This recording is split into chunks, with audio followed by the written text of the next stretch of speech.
Well, hello, White Sox fans, and welcome to another edition of the FutureSox podcast. My name is Ian Eskridge. Joining me, as always, Mr. James Fox. How are you, James? I'm good, man. What's up? You had some fun today. I did, and as I mentioned to you, it was a bit stressful for me, getting the whole setup going and everything. But I think ideally, at the end of the day, I look at it and it was a positive experience, and we all had fun. Yeah. Just like the initial like setup and everything was pretty stressful for me. Well, I'm sure Elijah and Dylan didn't feel the same stress. No, they just like kind of showed up and talked while you were Yeah. worried. While you were worried about all your technical mumbo jumbo. But Well, I get it. It's what you do, man. That's why it's like yeah. you have like certain expectations that others don't have, and that's good. Yeah, like I'm not saying, I'm just saying, like, we showed up and ours was overkill compared to everybody else's, and whether or not that's going to transfer into what the final product ends up being, um that I don't know. The Yeah. interviews were good. We got with Connor McKnight and Gene Watson, and we got some really good stuff. And I'll be dropping that. The audio version, at least, will drop first because the video stuff's going to take a little bit of work. Yeah. But Yeah. That makes sense. How many? So it was like early. Were doors even open? Like were fans in the no, bar or no? No. no. So they had the whole craft lodge shut down for like the first hour that we were there, I think. Um, and then they opened it up probably at like 11:30, I think, or so. Yeah, it makes sense. It's Um, usually like 11:40 makes sense. I think it's 90 minutes before game time. So, yeah. yeah, I mean, it was cool, like we didn't know who was gonna be there. We knew that that probably it was Yeah, gonna we it be. wasn't just us. We knew that. But Yeah. I mean, we figured I think you knew Sox Machine was gonna be there. then Was 108, I wasn't sure. I didn't know that Locked On Sox was going. I didn't know Sox on 35th was going. And then CHGO was Sean. I mean, it all makes sense. I just, I didn't know how many of us, I guess, like they were like going to yeah, formally invite. Yeah, I had no idea, like, I thought there would be, like, 3 or 4 of us there, but, it's, let's see, Sox on 35th, CHGO, Locked On Sox, us, Sox Machine, and 108, I Yeah. think. So, it was there was a lot of people there, it was cool. Um, Beef yeah, it Gene was all Watson couldn't bring you beers down from club level wherever the front office is hanging out. They definitely have beers in the front office. They should have brought some down. Yeah. I mean, it's great, great seeing everybody, and I had a piece of pizza with the 108 guys after the everything was like pretty much broken down and everything. Yeah. So that was nice. So thanks for that, beef. Appreciate that. They took a bunch of pictures. I didn't take any pictures because I was too busy running around like an idiot. So Well, Dylan was the third guy. He should have taken the pictures. I know he took at least one. Um, Yeah. when Connor McKnight was over Yeah, there. we have the one, yeah, with Connor. Yeah. That's Yeah. Um, Yeah, so I mean, hopefully next time you can make it. Yes. Yeah, I mean, if I would have known sooner, maybe. I mean, through the fall's tough. I don't need to like come on here and talk about my fall life, but yeah, Sundays are quite difficult. Yeah, no, that's fair. I'm just I glad got I'm just glad Elijah could go because yeah. you know Yeah, me that too, was good. because it took the load off of me with the interview stuff because Well, because Elijah's like used to also hosting, right? So if you have like two hosts, it's like it's good. yeah, my mental state after last night, I didn't, full disclosure, I did not go to bed until about 4:30 in the morning last night because I ran into some technical issues. So, yeah, it was fun. Well, And then we went and sat behind home plate, watched some White Sox baseball, watched them mm, score 2 runs in the game, all by bases loaded walks, yeah, which I was not expecting. no, no, Um, Not enough hits, so lots yep. of runners left in scoring We're position. like sputtering to the finish here. I was on Lanuti's show this week, and we kind of talked about it. He was like, he was, I guess, really hoping to like avoid 100 losses, whereas like I don't really care that much, but like I get it. Like they were playing pretty well. You don't want to see them like sputter to the finish, obviously, but you know, it hasn't been great like over the last week.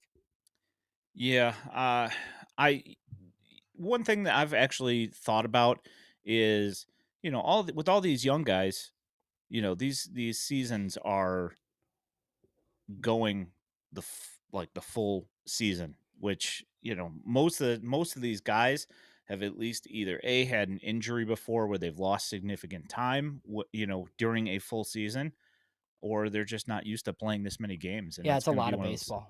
Yeah, it's going to wear you down a little bit, and I think that that's probably, uh like, you look at the White Sox lineup anyway, and you kind of feel that it's thin. So, when all these guys are getting stretched out for a full season, it doesn't really surprise me that uh, the offense has kind of suffered a little bit, and then obviously the bullpen is Yeah. way stretched thin. Oh yeah, it's been an issue. So, but yeah, I mean, there's some stuff. I mean, like White Sox front office people have talked this past week, like in various forums, right? I think like Elijah hopped on and talked to. He was involved in the with Paul Yanish, and David Keller spoke. I'm going to talk about some of that at some point. Tonight there was some stuff from Chris Getz. Brian Bannister spoke. I don't think Fuller's really talked yet. So, but they basically got everybody. Getz did his end of the year wrap up type because they're going on the road for 6 now, right? And then that's it. So he did his like end of season. I'm sure he maybe does something else too, like right after the season ends. But I mean, it doesn't really seem like any pertinent business until like I guess after the World Series. Yeah, I mean that's all you can do at this point, right? Anything else would be considered tampering, I suppose, at that Yeah, point.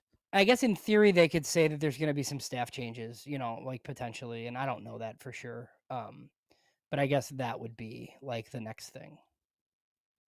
Because even like Robert's option, I think is a kind of a fait accompli, but that's 5 days after the World Series ends. Yeah.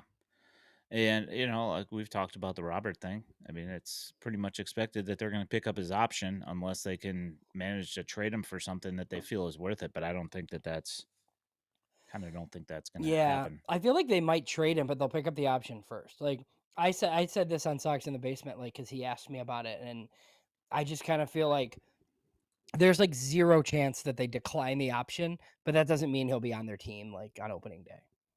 True. So Um, so I'm just going to go ahead and get this out of the way.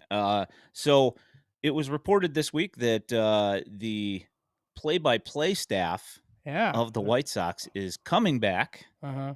Um, and I just want to throw this out there for everybody that listens, and even for the people that don't listen, if they happen to catch wind of this. People give information, and we get said information, and then it gets put out on Twitter. Yeah. That's where this story is, Dude, and The Jeff Agris piece was really weird because like I basically took that as like he confirmed that they were gonna make a change and that's why he wrote it. But since then, others have kind of said to me that like maybe he caught wind that they weren't gonna make a change, so then he kind of rushed it out there to like get his opinion. Because there are people that work in that booth that thought that a change was coming. I'm just saying it. Like I mean, that's fine. Like like I think I put on Twitter like I expected it to happen. I mean, the organization is run on the whims of one man. So, like this is not similar at all. But when Chris Getz took over 2 years ago, like he wanted to make a move in the international scouting immediately with Marco Patti. And Marco Patti had a year left on his contract. So Marco Patti finished that year that was left on his contract. My thought on John Schriffen, like, kind of is what it is, and we don't need to get into it. But like to me, he has 1 year left on his deal. I I don't necessarily like expect another deal. So like, why not do it now? Is kind of how I feel, but whatever. It's fine. Like the booth didn't seem super harmonious. Stone has missed more time than ever. I think Connor has been good, and Dan Plesac was interesting. Like when and I think Gordon's like fine, whatever. But I mean, like the primary guys did what, like 100 games together, like not Yeah, even. yeah, So yeah, I mean, I think it is what it is. I think there's also Mike McCarthy, I believe is the name of like the longtime exec who, like, so he was like the lead guy at Marquee, and he left Marquee and now he's taking over at CHSN. So that was another thing where I thought he'd maybe just like bring in somebody who, like on the surface is just like deemed like more qualified, right?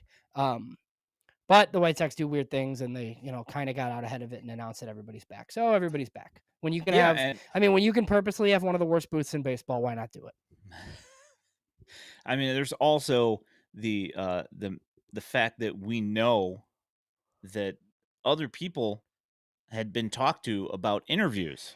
Yeah. So right, we're like, I mean, we had heard that literally at least one other person was expecting to like interview for the job once it opened, um, which is insane. Um, yeah, Brooke Yeah. Fletcher is actually very good too, Wolf. Like you're right. I think in the role she's in, right? But I think yeah, she's added to that broadcast for sure.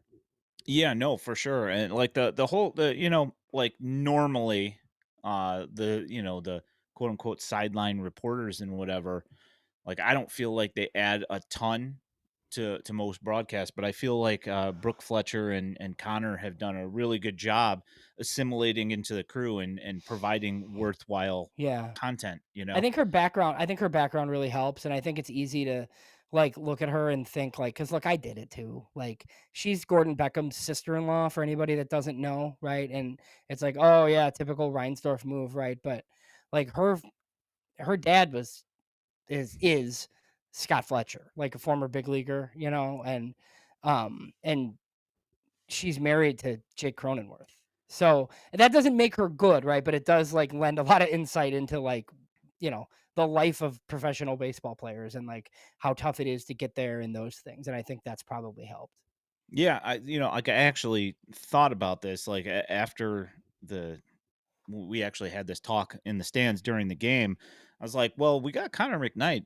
Like, why didn't we get Brooke Fletcher? And then I was like, oh, she's probably hanging out with her husband that she sees, for like 1 week out of the Yeah, because baseball he's season. in town for 3 days. Like, Yeah. yeah. She's like, hey, I'm going to end up showing up late right before we go on. I'll be Yeah. hanging out with my husband. Yeah, I know. It's crazy. Bring this up here from Ron Davis. He says, Shrift Dog calling a good team will be better. Oh man, I hope so.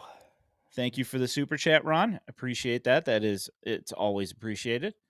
Um, yeah, And I mean, I know there's people that do like he's like endeared himself a little bit to some of the fans and some of the blogs, obviously, and he's like made a really good effort to go out and do those things, and I think that's really cool. I just think there's baseball things that are still a struggle, right? And I think like I want to be like taught something like when I watch the games, and it's just not, like he's definitely excited, which is cool, and like that's fine, and he's kind of, he's like I think more understanding of White Sox culture and stuff than he was when he came in.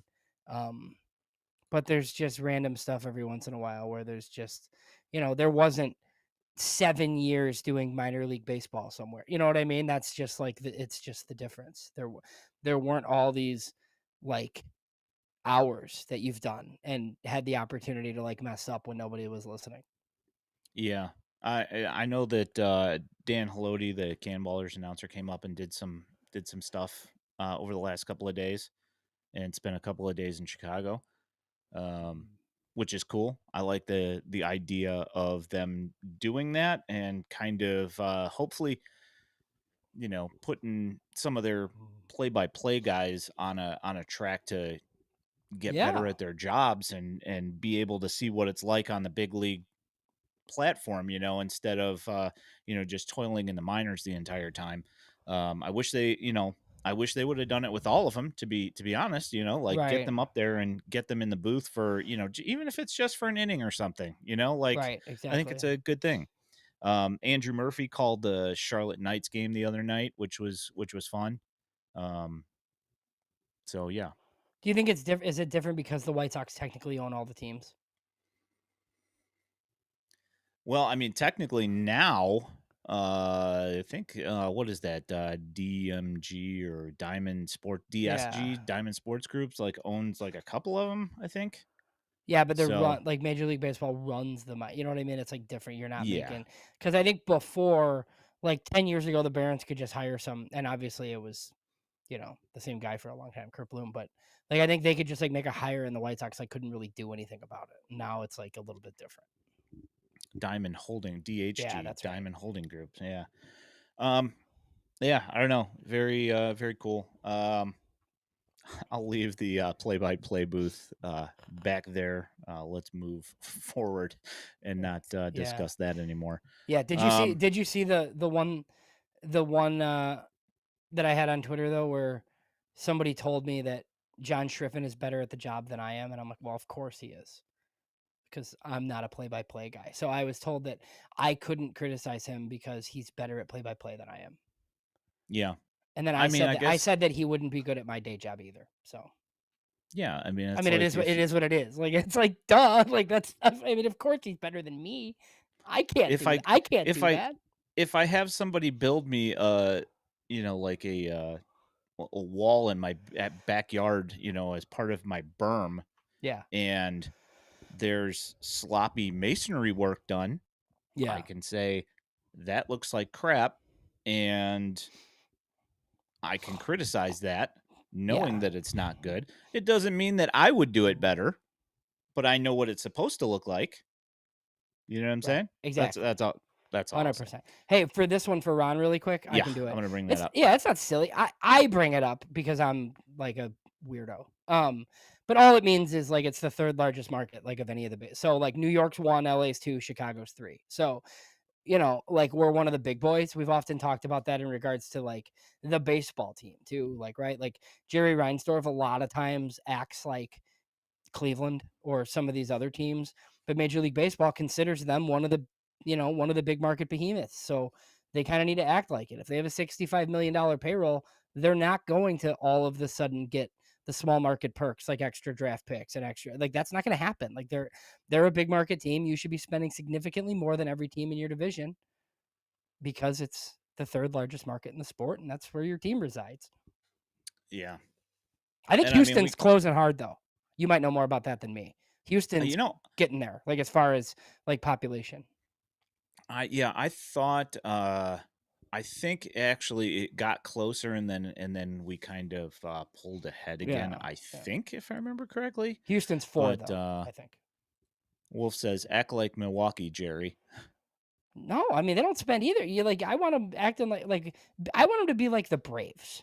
That's a nice happy medium. Like, it's like you're not going to be the Yankees or Dodgers. That's fine. You don't have to be. Be like the Braves or Astros. Like that would be great. Yeah, develop some talent, and then spend here and there, on something. Yeah, I don't and know. go in when you're good, So Yeah. Let's see. Yeah, Wolf says Houston and Chicago trade back and forth as mhm, number 3. yeah. So yeah. Um. So do you want to move on to the Brian Bannister Sure, yeah. There was some interview interest. here? Every time that guy talks, I'm interested. Like, For yous that don't know, Brian Bannister did an interview on Matt Spiegel's hit and run on 670 The Score. it was a weird time. It Um, was Saturday this week, like 2 to yeah, 5:30 or something. So, yeah, it was a weird time. Like I well, they don't do it normally Sundays like anymore because of Bears pregame, right? But yeah. like they threw it on Saturday afternoon. Yeah, it was like a just like random time in the middle of the afternoon where like I don't think to look Yeah. for it. Um, but some interesting things were said. Do you want to go into that here? Yeah, we talked about some. I mean, there's some of it in the comments talking about Hagen Smith being back, baby. Hey, there's no two guys more happy about that than me and Ian. So, since we hate Hagen Smith, like I'm glad to see that he's been pretty good. I've been rooting for his Yeah, demise. yeah, right. Like you want this kid to fail. Yeah, that's what it No, is. no, no, we do not. Like, Uh, so if anybody didn't see, he pitched in a playoff game. He pitched 5 innings, no hits, 2 walks, 10 strikeouts. Velocity, I don't know what it was because conveniently, Chattanooga's whole park is. I think that was their last game, the game that they lost to send Birmingham to the championship. I believe that was the last game at that stadium, and they're moving next year. mm, But their gun was not working. seems like 96 to 99 sounds about right. It yeah, it looked like it was there. Now I don't have documentation on that, but that's what it looked like to me. He looked fantastic, Yeah. and it's what we were hoping for, what we were expecting. And I know some people apparently don't want to hear it, but it's okay to be critical of prospects' performance. Because especially as a number one pick for a team, there are And a expectations. guy who got $8 million in the first round, like Yeah. over slot, there's more. So there is more information. James Fegan, Sox Machine, like spoke with Brian Bannister, and there's like details in there on some of the stuff that me and Ian and Elijah and Dylan have talked about this year, just with some of the, like the lack of velocity and some of the stuff they've been working on with Hagen and trying to get him right. And, they talk about some specific thing he does with his land foot where he was like curling it. And now he's not doing that. And the velocity's back. And they've done a whole bunch of biomechanic stuff to get him right. And if he's right, that would be great. He's gonna pitch in the Arizona Fall League. I would imagine like 20 innings or so. Um, so yeah, I feel a lot better about him going there right now than I did like 4 weeks ago. Yeah, that initial conversation we had about Hagen going to the AFL after watching him, throw Yeah. 93 for a Oh month my and a half gosh, I was. know. Well, because it's like he needs the inning, so it's a good idea. But like, yikes! Like like if it was gonna be Walk City and like throwing 94, it was gonna be ugly. Yeah, that was not going to end well. One thing I did find interesting, and I don't know if it's just something that Brian Bannister kind of glazed over and didn't think about what Matt Spiegel said, but he said The that Schultz thing? Noah Schultz Yeah, was going to be in the AFL with Hagen I heard Smith that too. also, right? And Well, Brian Bannister said, well, he said yes. so I So don't think they like have the Sox announced yet that Noah's not doing it. I don't know where that information Mm. came from 100%. I just remember seeing it reported somewhere that he wasn't going. Right. Like I thought like they were gonna shut him down for the season, basically. Maybe Brian Bannister doesn't know that information's out there, but yeah, I mean, Spiegel clearly asked him, or he like wasn't listening to Spiegel's question, right? And That's just yeah. kind of like, I don't know what to make of that. Whether yeah, it was just a, oh because yeah, they I'll did, answer this question without because he's thinking about it. well, he's not going because they replaced him with Gerald Rosado. So yeah, he's not going. Oh yeah, that's right. Yeah. Okay, that makes sense. Or one thing that teams sometimes do is that they will either bring a guy late and take a guy off, or they'll, that's like I saw that happen multiple times last year with the Desert Dogs. Right, you could see that. I Yeah. don't think anybody on the White Sox did that last year, but the year before, Colson left like 3 weeks early, Right. and then they brought somebody else went. I don't remember who it was who took that spot on the roster, Yes, maybe if he's but healthy, they add him or something. But yeah, that's the thing is that if Kerry says that Noah wasn't in Charlotte this week, so yeah, who knows? I mean, it is entirely possible that if, in a month's time, if they feel like his knee has made significant progress, that maybe they right. let him test the waters a little bit. But What'd you think I don't about know. some of the stuff he was talking about with like the deloading type stuff where he's like talking about when you draft college pitchers, like how hard it is to like get them up and going, even like that next season. Like I thought that was interesting. Yeah. I mean, yeah, it's a problem, and he specifically said that he doesn't like the way to bring up this point. He led to it with saying that he's not a fan of where the like when the draft takes place. Right, it's hard, yeah, it's impossible to put these guys anywhere. Yeah, I don't, Because I their seasons wonder. because they're so, like, in theory, they're shut down for, what, 6 weeks? Then they get drafted, and then it's like a 4 to 6 week ramp up, and then you're throwing, like, 10 innings, and then your season's over. Like, Yeah, you know what I mean? Like, if that was a month sooner, you're not shutting down necessarily because you had just, like, pitched your season, basically. I mean, like that's something that I've wondered about. Is that like how many of these guys just completely stop doing anything? Because I can't imagine it's a very large number. Right. I mean, Well, it's not game innings, but if you're but Hagen, though, you're not. I mean, Arkansas season ends, like, you're not doing anything, like, until you get taken because you can't risk, like, fair enough. Yeah. getting hurt, you know what I mean? Whereas, like, Yeah. before, I remember, like, White Sox would take, like, a reliever in the 33rd round, and they'd sign, and they'd be pitching in Kannapolis, like, a week later. Yep. Like, I mean, it because 'cause they're used to fine, happen you all know? the time with That's Great what I Falls. mean. Yeah, you just, like, send guys Yeah. there, and the season started. Yeah. I don't know. Yeah, now it's, like, not like that anymore.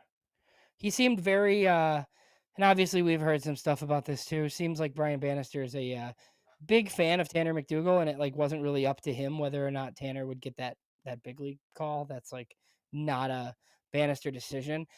I also found the 40 man stuff interesting. It's something that we talked about. Like he said, like you don't want to add a guy like too soon, like that. So I mean, yeah, it's like a legit question. Yeah. I mean, and it's a difficult one as well. I mean, I guess at some point you have to put a value on what the guys are going to get out of it Right. to push them into the 40 man that soon. But I mean, we've They're also gonna be on talked there in about December anyway. So they're yeah. going to be there anyway because of the Yeah. Rule 5. So, Right. do you really need to see Brandon Isert Right, exactly. again? That's right, like, that's the issue. Like, I understand, like, not adding, like, Addison Coffee if you're concerned about having to keep him on, like, all off season or something, like a guy like that, but I mean, like, Tanner and Paulette are, like, they're going on the 40 man anyway, so it's just yeah, it was I think that's, like, a little bit of a deflection from him because it's, like, not up to him. Like, there's certain things that, like, I'm sure it's, like, they'll take his opinion on it, but that's, like, a higher front office issue. Yeah. And it's the Chris Getz wasn't there today being interviewed anywhere. Yeah, it's interesting. So, I Is he mean, in is nobody he in got an Birmingham? answer to that question. Is he in Birmingham? I not that I saw, but I Yeah. mean anything's possible. Um, Speaking of Addison Coffee, he pitched an inning today, scoreless, hitless, struck out one. That's good. Um, I don't know what the plan is with him at this point because, coming back from Charlotte back to Birmingham. Um, Something that I also found interesting is that Bannister acknowledged the difference in the baseballs. He did. He talked about how hard it is. Like PD staffs hate AAA apparently, Yeah, or and front offices. Yeah. I can't I don't blame them, and, it's something I've been complaining about for, like, 2 years now. It just doesn't it makes Yeah. no sense whatsoever that they changed the baseball. Yeah. Everybody should have the same baseball, major leagues to single A, So ACL. after hearing him say Hagen goes to the AFL and like he's fine. Stuff looks good. He's like back on track, whatever. Top 75 prospect in baseball, blah blah blah. Where do they start him? It's interesting that you say this because we were talking today with Connor and with Gene. And the funny thing is that we're talking about Noah Schultz, we're talking about Tanner McDougal, we're talking about relievers. Nobody brought up Hagen Smith Yeah. at all, you know? And I brought it up in the closing of our podcast, which I'll, I'll drop tomorrow. It's, tomorrow morning or tomorrow in the early afternoon or whatever, whenever I get it done. Yeah. Um, but nobody brought up Hagen Smith except for me on the way out. Yeah. It's interesting because if he has fixed his issue and he shoves in the AFL and is like unhittable, Yeah, he'll be in the big leagues in May. yeah, how can you But where do you justify? start? But where do you start him? I just yeah, and it doesn't probably matter, but I'm just Do curious. you want But him getting experience with that baseball? maybe. I mean, they did it with And Noah, but they didn't yeah, do it with Grant Taylor. yeah, So it's like a case by case basis. I mean, I mean, here's the thing. Like I think Tanner McDougal goes to spring training as a starter and competes for a job with the White Sox. But then like if I had to make a bet on it, I'd say he's in the Charlotte rotation, But like I don't know. The whole thing is crazy, It's just I'm just glad that I mean, he talked about how the PCL, like the stats are like outliers, because of the reasons, and the International League has tiny ballpark, Charlotte included. So it's just tough. I'm glad Spiegel asked that question. It was actually something interesting to ask him. yeah, So yeah. the I question mean, here from Tom we have to answer, but you can keep yeah, like so Tom, you want me to just read yeah, it? go ahead. Yeah. All right. So Tom asks, would you burn an option year with McDougal or Paulette? It is not options down to AAA, but years you can be on the 40 man and play in the minors, not on a rehab assignment. So Tom, is that like in regards to right now? Because you wouldn't really burn an option if you brought him up right now, um, because you're not gonna, like, Right. send him back down. You're Yep. you're you're burning an option, though, in March for sure, because you're gonna add both of them very likely to the 40-man, otherwise they're gonna be Rule 5 picks. So they're gonna be on your 40-man roster in December. Yeah, that's something that we really and I was talking to somebody that was asking me about a specific player, being Rule 5 eligible and what my thoughts were on it. Like I have kind of thought about the Rule 5 and the 40 man. Yeah. But I I'll haven't. have articles coming on it. Yeah, I need to really dig into that and make up my mind as to who's going to be around and who they're going to expose. And I mean, because there's so many guys that are Rule 5 eligible that I could see somebody else grabbing if you left them unprotected because they're pretty close to being major league ready. Right, I mean, even, like, like, if a bad team took a Tyler Schweitzer, like, I wouldn't be shocked by that, like, not at all, But that doesn't mean that the White Sox can protect him necessarily, because you can't protect everybody, right? Like, you have, like, Yeah. Aldrin Bautista, who you feel like there's no way anybody would take him, but, like, I don't know. You Like sure about like that? like the Nationals wouldn't take him and just, like, put him in their bullpen to Yeah. keep I to keep mean, him for a entirely year, possible. I mean, it is Shane it Murphy, is same possible. thing, Yeah. Um, like, I mean, not to, Mason Adams is, like, injured, so he's easier to snag and put him on your DL or whatever. yeah.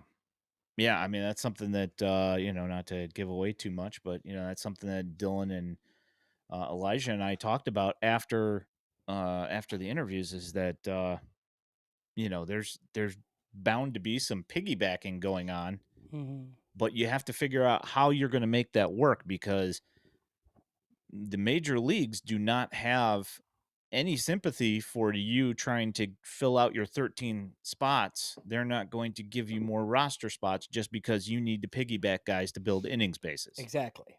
Yeah. So the White Sox are going to have to figure out how they plan on getting these guys to a good inning base without burning them out. Right, and I think it's, like, what they've done, like, kinda in the backstretch here with some of these guys they've picked up, like, they picked up Elvis Peguero and Brian Hudson and a lot of these guys who have options.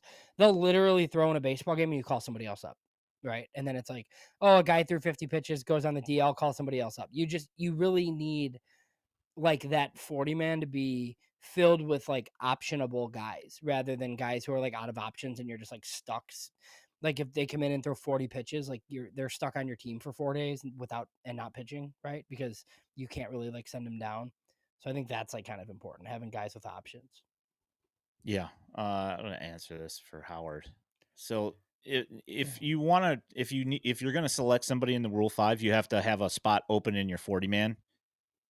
And if they want to put him on the 40 man, they're just going to put him on the Right. 40 I man. mean, I There's no guess in reason theory to. they could do that, but like it doesn't really like there's You no could, reason but to. then you got to keep him on You the would just major add league him. roster. Right. It doesn't really make sense. Yeah. Um, You would just protect him. yeah. Um, I want to bring this up because I was thinking about this earlier today while I was watching them pitch. Grant Taylor and Jordan Leisure are shoving and Yeah, are Leisure's really pitching well. impressive. Even if they do not hit 101 like Miller, they are both not wild. They are both not wild and clutch over the past month plus. They looked fantastic today, both of them. Yeah, Taylor was great Friday night too. I'm still really curious. I mean, Bannister wouldn't go there with what he thought the role would be. He just basically said like he's been good in a bunch of roles.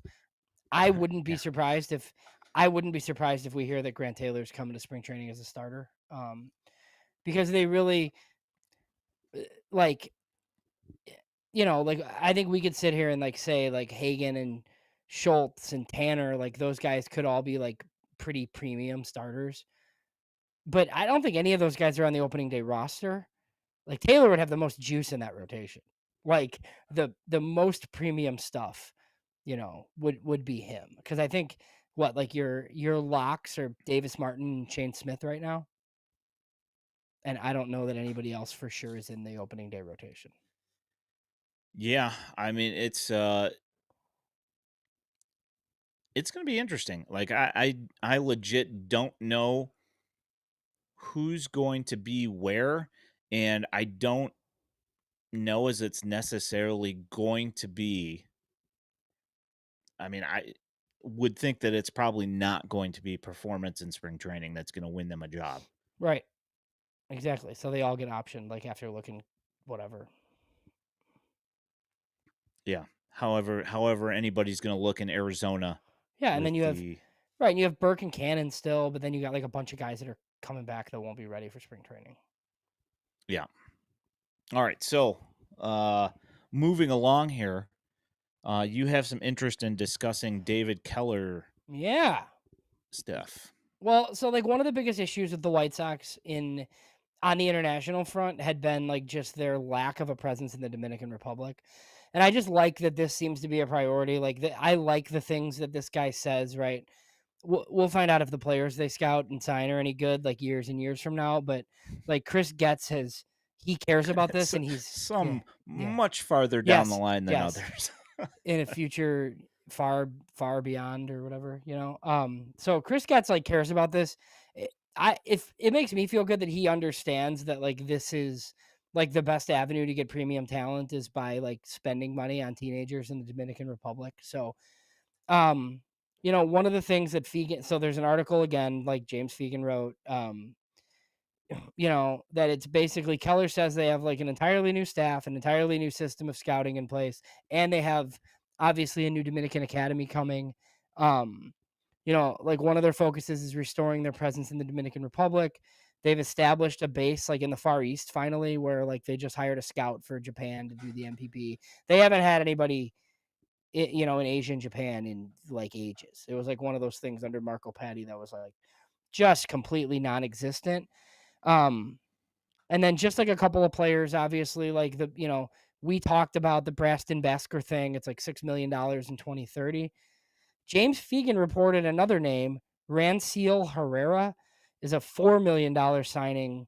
That's their top target for 2029. Like that's an infielder out of the Dominican Republic. So look, this tells me that they're in heavy for top guys, like as soon as they basically can be. This 2026 class that they're about to sign is basically another Marco Patti class. And Keller, I don't know if he said that on the record or off, but it's in the Fegan piece that the White Sox kind of view the 2027 class as the first class, like Mm. their first class under this new leadership. And they're very optimistic, like about the addition of like premium players in 2028 and beyond, basically. And then there was like a small nugget in there too about so Braston Basker, his older brothers And this is how this stuff works, and we talk about this sometimes. Like he works out at the same facility with the same, or he doesn't. So his older brothers work out at the same facility with the same trainers with Yobel Rodriguez, who was the White Sox like signing out of Cuba this year, which helped, I guess, get this thing across the finish line. Even though no White Sox employee is going to talk about Preston Basker for like 5 years publicly. How many RBIs does Enoy Jimenez have? I know, my God. Where they just signed the brother. But there was like they signed like a Cuban guy late in the year for like $10,000, and he was like awesome in the summer league for like 4 weeks. It was Yeah. crazy.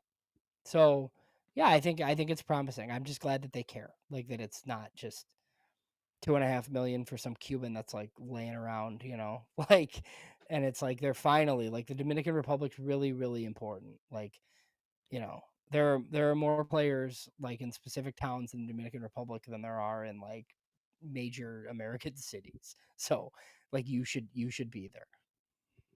Yeah, I was just going to mention that I'm so happy because it feels like the Dominican Republic has been so neglected by this franchise for years. I mean, granted, they've signed a couple of them, but it's never, or at least not never, but recently it hasn't been paramount importance that they get guys from Dominican. They're often Venezuela and Panama and, especially Cuba. Oh yeah. I mean, So even last year, like two of the big signings were still Cuban signings. And this yeah. year, there's two guys that are like in the top 50 that are listed, I believe, that we'll talk about. But I mean, again, it's a Marco Patti class. Yeah, Luis Reyes carries an interesting one because so he is from the Dominican technically, but he pitched like stateside a lot, like in Florida as an amateur. So like that's technically a 700K signing out of the Dominican Republic, but he was like living stateside and was able, and he like fell under international rules, so he was like able to sign that way.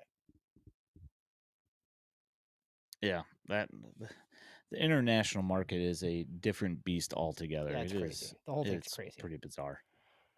Yes. Um, I personally am exhausted with topics just because my mental space was eaten up by Yeah.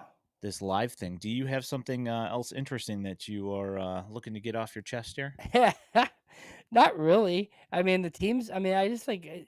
I'm glad that the team was like fun, but I am interested. I'm like really interested, like in the off season, just for like all the like nerdy details that we're gonna like 40-man stuff intrigues me, and like how much money they're gonna spend. It won't be like what we all want, obviously, but like I think that like who do they prioritize here? Like who is who's not part of the core, right? Like Chris Lanuti asked me a question about the core, and I didn't include Lenny Sosa. So then he brought that up, and I was like, "Look, I don't know how much you listen to our show, Chris, when you're not on it, but like Lenny Sosa has been a topic of discussion like all season. Like, where does this guy play? Should we include him when we talk about Colson and like some of these other like Colson, Teal, Caro, Mydroth, right? Vargas. I think those five are definitely here. Like, should we include Sosa? Because I don't personally. Maybe we should. So, like, that's one of the things that I find interesting. Um, yeah, I mean, just like kind of stuff going forward. I think it's a success, and then we're sitting around waiting for the draft lottery, basically. One thing I would suggest when listening to the podcast with the interviews is writing yourself up a bingo sheet and putting names of different infielders on there. And what I would recommend doing is for every time you hear somebody's name, put a put a chit on that name. Yeah, And then at the end of that time, look and see whose names you don't hear after these interviews. You'll find it kind of interesting and yeah. kind I'm of not surprised. Yeah, some foreshadowing on things that you can expect coming later on this year. yeah, because they kind of do that where they talk about certain guys, right? Um, was there like some Peyton Pillette stuff too, or not really? Like I guess like we're probably not gonna see him. It seems like. Yeah, he closed the final game in Charlotte yesterday and got his first save in Charlotte, which was nice. So, like, in theory, they could call him up and just, like, add him to the big league team this They week. could, yeah. I mean, Because he technically they could. I just 'Cause don't he's Rule think 5 that they eligible, will. but yeah, I don't know, and I don't even know, like, for sure. I mean, I consider him somebody that's, like, definitely gonna get added in the Rule 5, but, like, I don't know, like, if they like, would they leave Peyton Pallette off? I don't know. I'm just not really sure. Yeah, Carrie says I love Peyton, and I will say that dude's got some dog in him. Like he pitches Mhm. angry, and I like it. I just I don't know if Yeah. he's. I kind of don't see him slated for the South Side in the final 6 games of the No. season. I think so. Another thing, like Bannister mentioned, one of the things that you, I think, mentioned maybe last week or the week before, like, we were just talking about how the White Sox find pitching, right? Not aces, but guys that can help you, right? And you kind of made the note that other teams can't do this. Like, there are just certain teams that don't. They just like we joke like, oh, the White Sox just find number 4 starters, but like it's kind of true, right? And there's teams that just like don't like they can't like find any starters.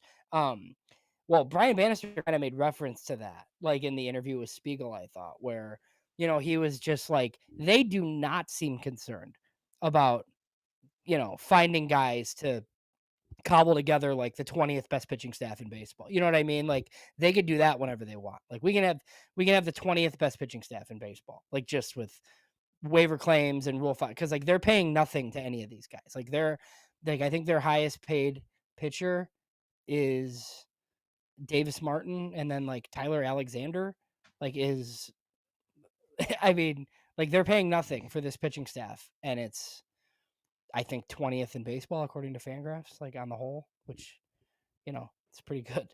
Well, I'll just throw this out there. I don't think they should be paying anything to Tyler Alexander. Yeah, he's the league, but the league minimum's like 760,000, which is like basically pre-arb prices, or so. Yeah.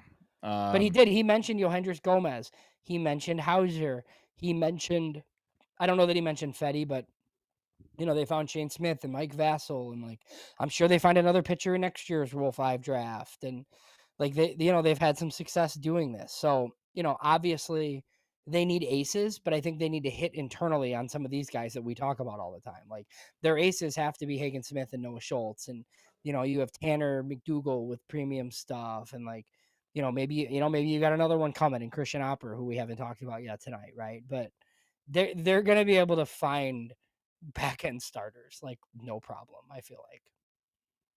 yeah, I mean, one thing that I totally lost my train of thought here. Um, I was going to mention something and I completely forgot what it was because I looked at one of these comments here. Well, he also did mention, like, in a Bannister did, like, in a Fegan piece, like, what he's seen in the past, like, as far as, like, teams building a young positional core, right? And you just, like, kind of cobbling pitching staffs together, like, until that core is ready, and then spending on pitching, like, to win, basically. And he, like, likes that model. Um Jerry Reinsdorf doesn't love that model, but like that is the model that makes the most sense to me, right?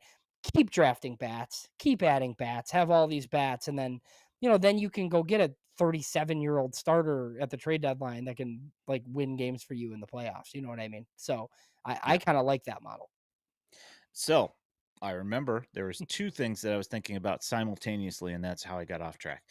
We did ask Gene Watson about the scouting Yes. and actually keeping boots on the ground as opposed to just looking at Oh analytics yeah, that's a and good stuff question. like Yeah. that. We did delve into that in the interview, and also one thing that I kind of feel like has to be pointed out is we're sitting here talking about all these guys that we've got to add to the 40 man. Yes, there are guys who can be removed from the 40 man, but like this is where you know um you start worrying about the tetris here of how a 40 man is laid together, is that we're talking about the guys that need to be put on the 40 man to be protected.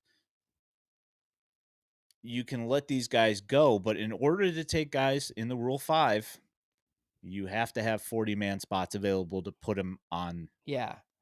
Well, So, they're gonna have the second pick in the draft, right? Second pick in the Rule 5 draft. So they'll be at 39. Like they'll get to 39 so they can take one player, I would think, because they pick really high. So they're gonna have like their second choice basically. So I'm not really worried about that. I'm more worried about like which guys are because like once the free agents come off, like it's you can get down to like 34, 35, something like that. But then you also have to add the 60-day guys back. So but, like the crunch is gonna be real.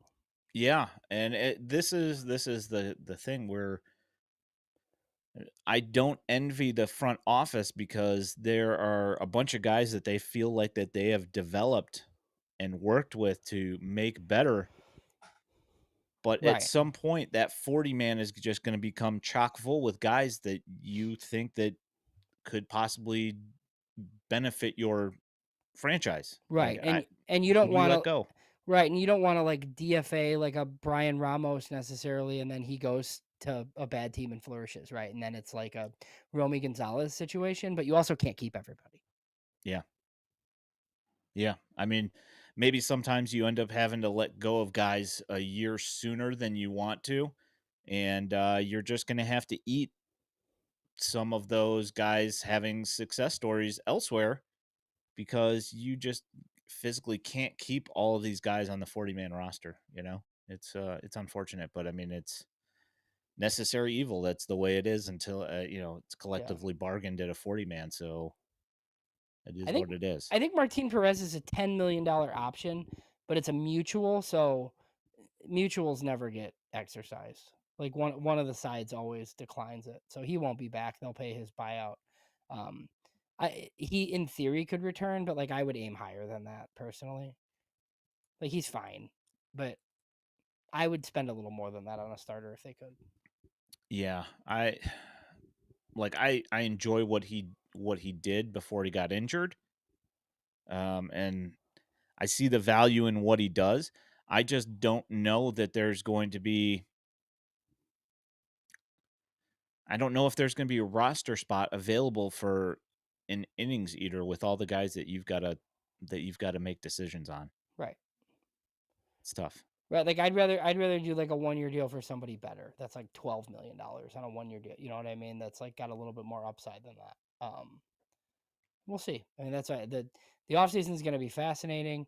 The baseball playoffs are interesting. It starts like hot and heavy with 3 game series, which is insane after like 162. And I am firmly in the camp of like, the 162 determines the best team and the winner of the World Series is just the winner of the tournament. I mean, and we've seen it in recent years where like a really good team wins the World Series, right? But I'm totally a any of these 12 teams can win it guy, I mean, teams go on a heater and do whatever. I mean, it's like they're all professionals for a reason.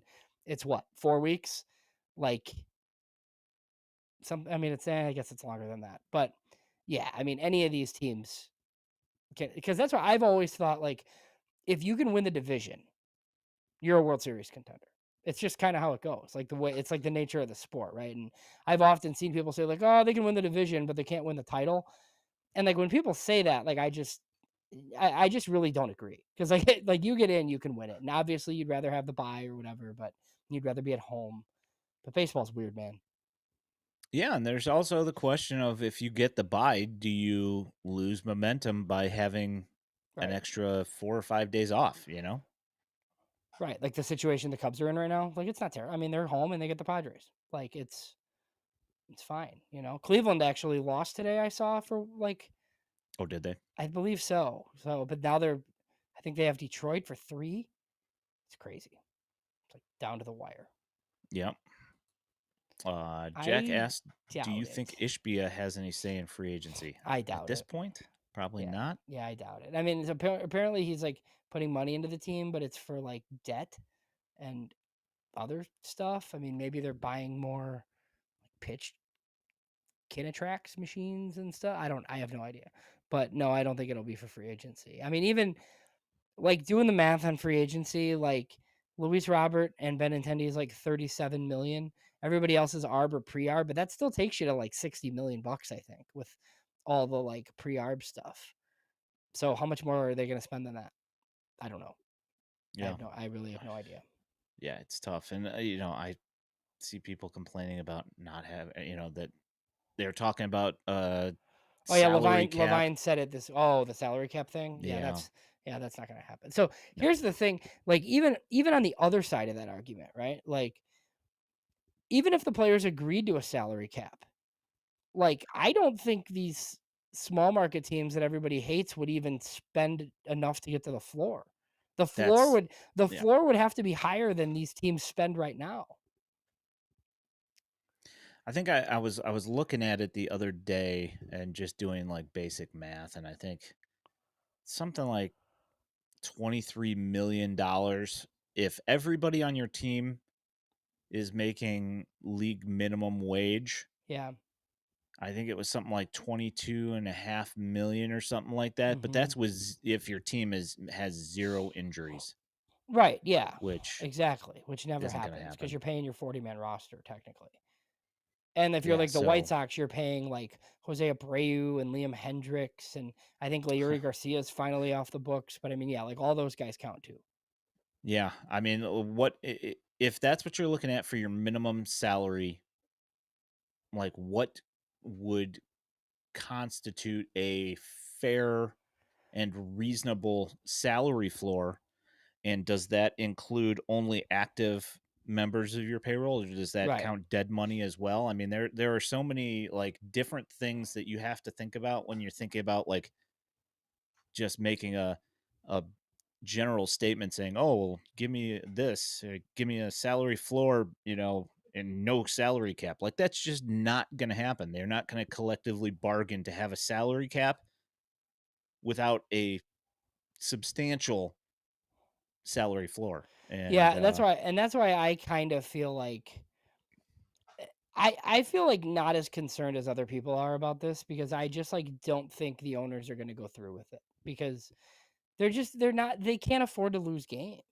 Like yeah, there will probably be a lockout like last time where we're talking about this every day. Like, "Oh, I can't believe these people are going to do this." And then all of a sudden like there will be an agreement and everything will be rushed and there will be baseball because they just like literally you're going to have to like if you're going to die on the salary cap hill, like you're going to like miss a season and like these owners like can't afford to do that.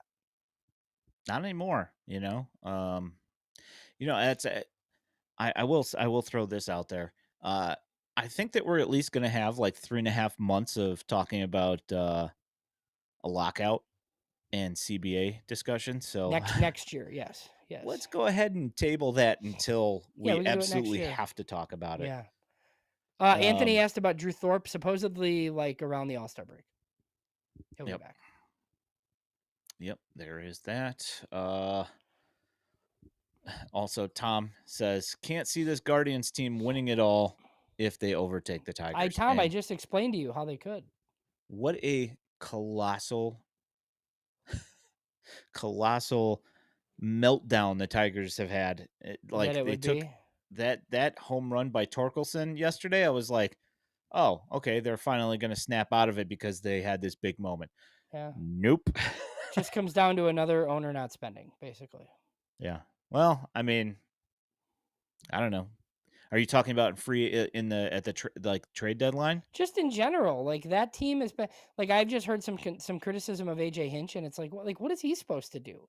Like it's like not up to him. Like they added like Charlie Morton and some of the and who's been DFA'd now, right? Like you know you couldn't close the deal on a Bregman. Like go spend. Like you're the best team in that division, and they're just kind of trying to get by and sneak in.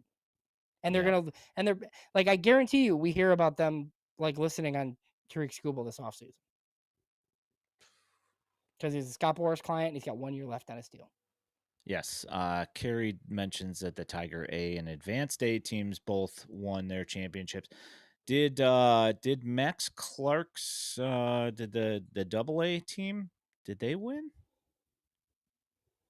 I don't Or know. are they in? I know that they were in the playoffs, but I don't know if I mean they couldn't have technically won it yet anyway because today was game one. So I guess I answered my own question, but Yeah, I'm pretty sure that they won the division series. So I yeah, mean, it's possible that they could have 3 out of their 4 affiliates winning a championship, that's something to watch out for. Yeah. Where are the White Sox next Sunday? Do you know? Uh, Is it division or no? Or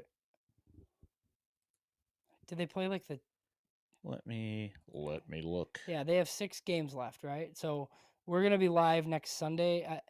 Like eventually here, I'm gonna get a guest. Like one of the beat writers is gonna join us and kind of do like a season wrap up type thing. Okay, they're playing the Nats. Okay, Yep. yeesh, yeesh. Yeah. And then who do they have? So who do they have this week? So it's somebody else and then the Nats, right? I should know this, but I don't. I can't It's remember. like it's like a division. Yeah, okay, that's fine. It doesn't really matter. But okay, so yeah, the Nationals are bad, and they can't pick in the top 10, so it doesn't really matter. Like if you beat them 3 times, so they should beat them 3 times. I mean, like I know that you said that you don't really care so much about Oh, or if they that can they win five lost or six, that'd 100. be great. Yeah, that'd be I awesome. would absolutely love if they managed to avoid getting smoked here and actually getting.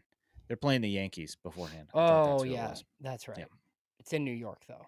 Yeah. Okay, so New York and then the Nats. Yep.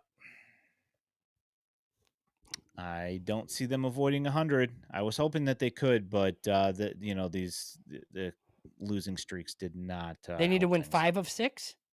Something like that. Yeah. Yeah, yeah, no, that's they Yeah. needed more wins against the Padres and some last week. Yep. Yeah. I think All right, well, they struggled a little bit too much coming down this final stretch here. so It we'll do is so, what it is. so we'll do some sort of big league season wrap up next Sunday night, and we'll know the outcome of the Double A playoffs as well. Yes, we will. You ready for me to walk us out here? All right. You have been watching / listening to the Future Sox podcast, part of the Just Baseball Media empire. If you are listening to this in podcast form, know that you can find us every Sunday night at 8 p.m. on YouTube and the Purple app. You can also find this podcast along with all of our written content at futuresox.net.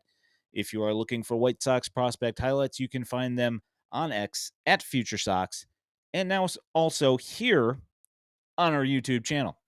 If you love the content and want to support us here at Future Sox, there is a link to our Patreon in our channel description and at futuresox.net. You can also toss up a super chat on our YouTube stream. Also, don't forget to like this stream and subscribe with notifications so you know when we're going live while helping us in the World Wide Web algorithms. My name is Ian Eskridge at Daily White Sox, and he is James Fox at James Fox 917. We appreciate all of you. Thanks for listening and commenting in the chat. Thanks for watching, guys. You guys are the best. We appreciate you guys, and we'll catch up with you guys next week. You have a good